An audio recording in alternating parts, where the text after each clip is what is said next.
I The did some more case reading. against Richard Allen, the man that's accused of being the Delphi murderer, we are learning more and more as we inch closer to an actual trial date. One of the most recent things that we learned, more than 60 confessions allegedly from Richard Allen to many people uh, during 22 months in custody. There's a lot to play with here, a lot to examine. Joining me to discuss, Robin Dreeke, retired FBI Special Agent, Chief of the Counterintelligence Behavioral Analysis Program. 60 confessions, but keep in mind, when he was giving those more than 60 confessions, it's reported he was eating paper. He was eating his own feces. Not in a good state, in solitary confinement, 23 hours a day, going from living a life with his family, working at CVS, to now this. You're being accused of murdering these two kids, and this is where you're at.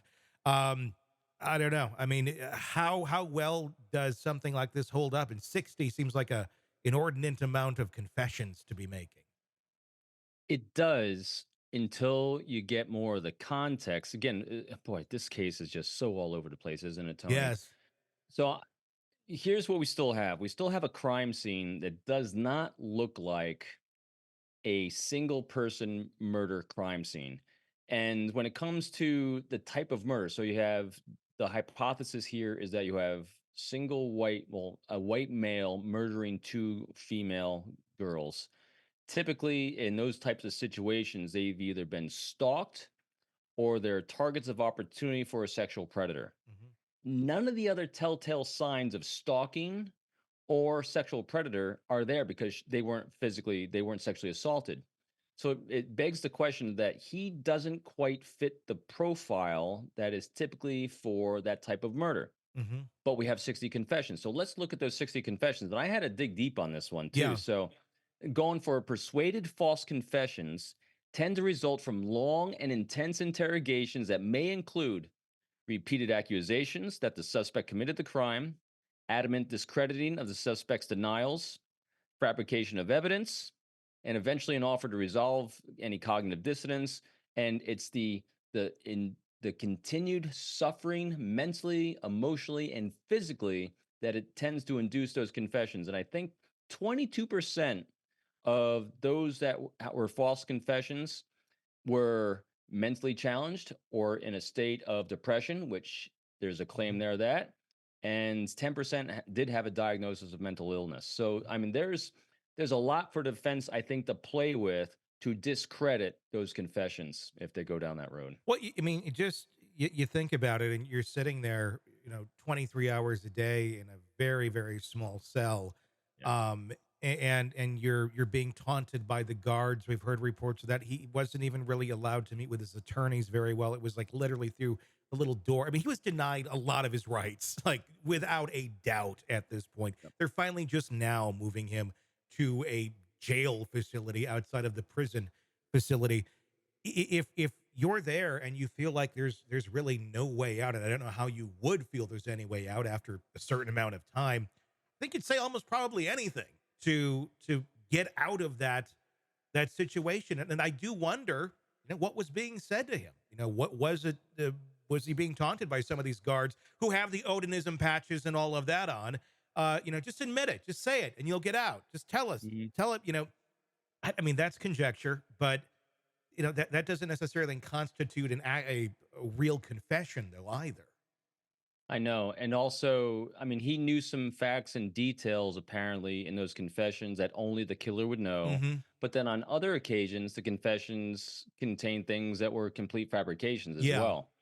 This is all over the board. So this is definitely one of those cases where we're going to have to wait to go to see Yeah. where the facts lead us in the details And because it's really all over. as an investigator, how do you weigh that when, on one hand, they're saying things that, well, that actually is accurate to the crime scene, and others, it's like that has nothing to do with this. I mean, does one kind of negate the other, where it's almost like we're just, if you're trying to get out of that situation, you're going to throw anything at the wall that sticks. And yes, some of those details may seem to be like they are the killer, but the other half are not at all. So one of the reasons why it's a great question, Tony. One of the reasons why I'm not jumping on the he's guilty bandwagon with all these confessions is Mhm. because it doesn't fit his behavior arc. Yeah. not just his behavior arc, but it's not fitting the behavior arc of someone like him. It's not this type of murder. Again, as we were talking before the show started, I consume a lot of information to try to keep informing myself, keep refreshing my memory on all things abnormal psych. Yeah. And I just reread John Douglas's book, um, Obsession.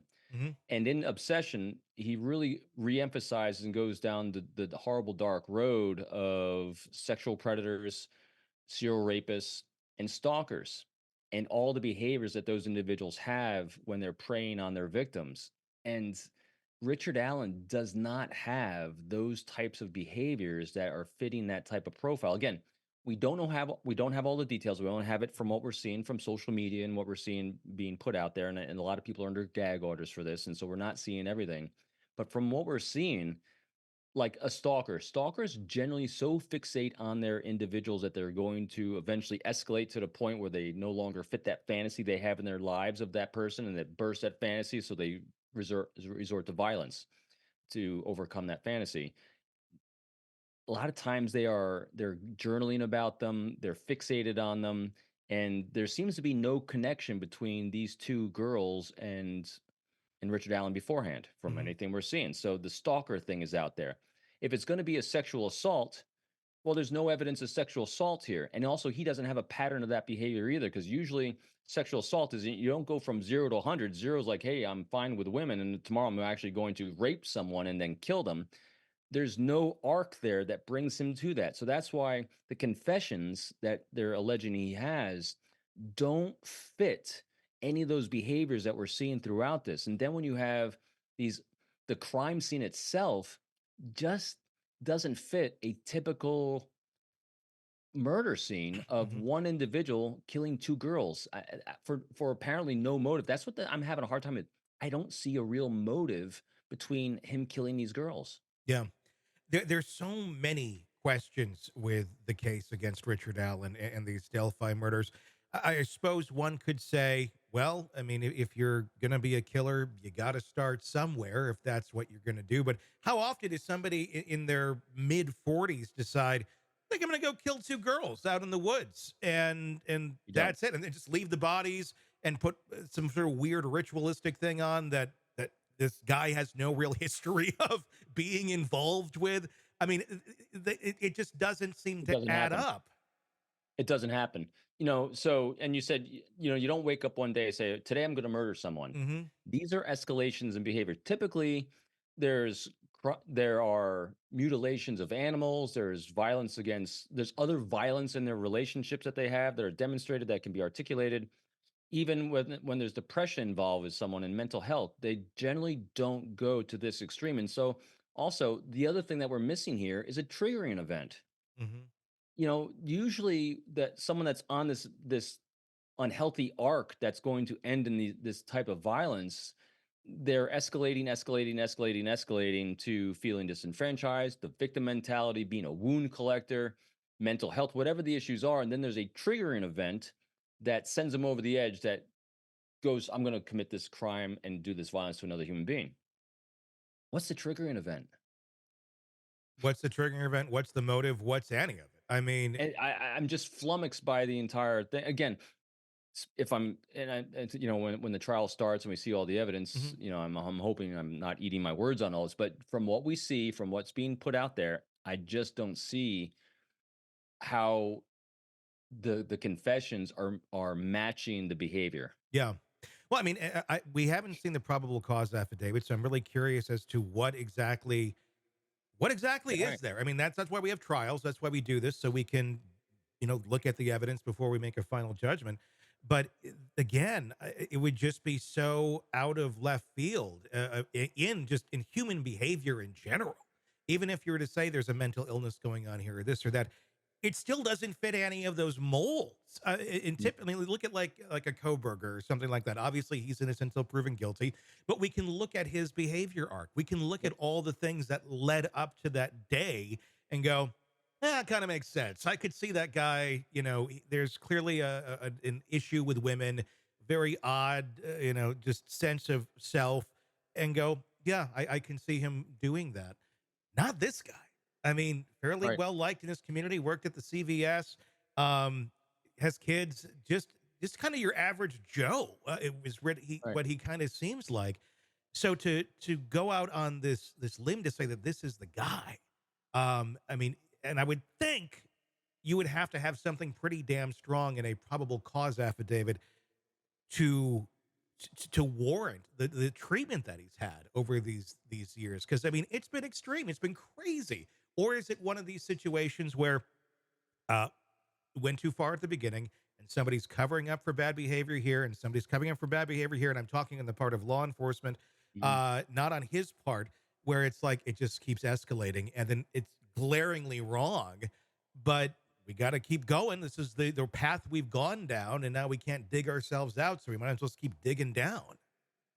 You know, and now and then we see this in case excuse me, now and then we see this in cases, and we just got done talking about it with Karen Reed as Hmm. well, where you're not, law enforcement isn't thinking ahead far enough to think of how big an impact or how big this case is when they all of a sudden resort to the lazy easy answer. Hmm.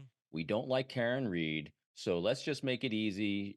We heard her say she thinks she might have done it. Let's just pin it on her and be done with this. And so we'll be sloppy about everything we do because who cares? It's on her. No one likes her anyway. Yeah. I mean, that's again, I'm oversimplifying a very Sure. complex and horrible case, but I think in my opinion, it's a case of law enforcement got lazy because they thought they could. Hmm. Same thing might have happened in this case. Hey, we got a guy that all of a sudden, we kind of put some pressure on him. He's kind of depressed anyway. And so he's like, oh, here's an easy way to end my life. I'll just say I did it. Yeah. So let's just make this easy and go with him. And so when you take the easy route, you're not paying attention, dotting the I's, crossing the T's, and then all this mess happens because they just did a poor job. Because what I'm really curious about in this one as well is you have a defense team that cares very deeply and passionately about exonerating him and saving his life. Yes. There's a reason behind that as well. And I'm really, really curious about what they see, what they know. And I believe they think he's more innocent than Alan wants to be, just because he might even just be like, just at this point, I just give up. I mean, Yeah. so think about this. Put yourself here's our empathy hat. Be Alan. Yeah. If you are, again, from the little dots, very limited data points, if you're suffering from some depression, you're not feeling too good about yourself, and then all of a sudden someone accuses you of murder, and you're like, screw it, might as well. I did it. Yeah, and at this point, it'd be very easy to understand why he would be in that state, being Mhm. broken down as much as he had. But you Yeah. got a good point there with the defense attorneys, going through hell to keep trying to represent him and not just walking off going, "Yeah, he's probably guilty anyhow. Good luck." And fighting to stay on his team Yeah, when they were dismissed. and they're not making any money on this either. That's the other That is part.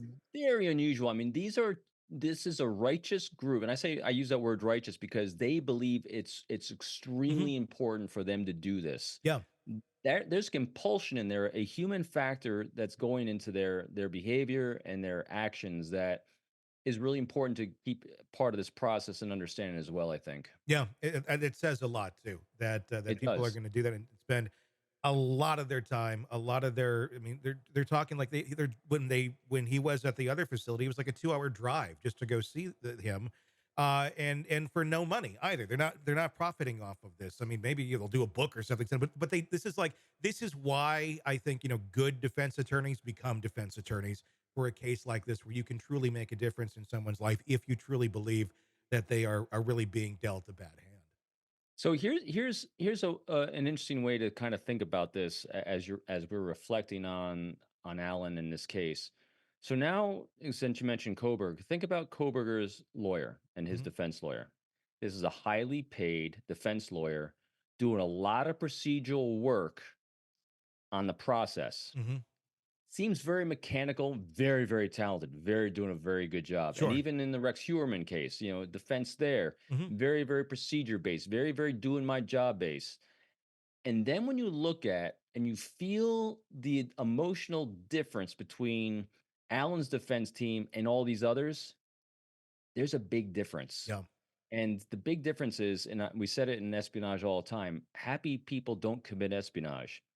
Happy people or healthy people don't murder people. Mhm. And when when you have behaviors behind the scenes that inspire people to kind of line up with you like this Alan's either extremely well adept at manipulating people and manipulating his team to think this way about him, or he's just this kind of guy that they want to help. So Yeah. it's an interesting way to kind of look at it. Very much is. And again, it doesn't fit the profile of being a real manipulative guy either. So, like, what is he? Yeah, that's the question. Seems like a guy who just might have given up. Yeah. Hey, thanks for checking out the video. Be sure to follow us wherever you download podcasts, and especially Apple Podcasts, where you can get advanced episode and premium content on our premium channel right there. Also, be sure to follow us on social media so you don't miss any breaking updates on the stories that matter to you most. We're on TikTok, X, Instagram, Facebook. Just search Hidden Killers Podcast with Tony Brueski, and you'll find us right there. Again, thanks for watching.